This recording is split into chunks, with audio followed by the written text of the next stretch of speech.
На ковре Ц победу одержал Шенева Яна Монголия.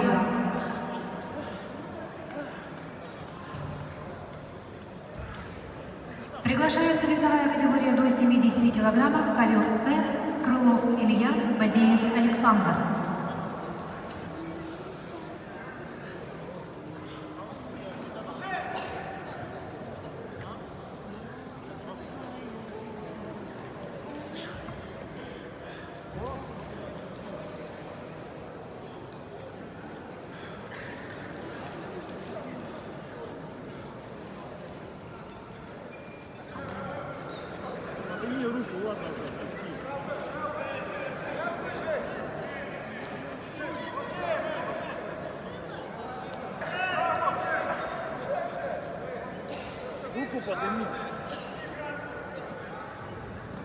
Победу уже держал Айдар Казанжиев.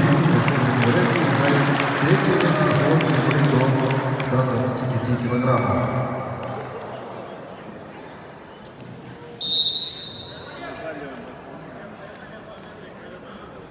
Приглашаются участники финала за третье место весовой категории до 86 килограммов.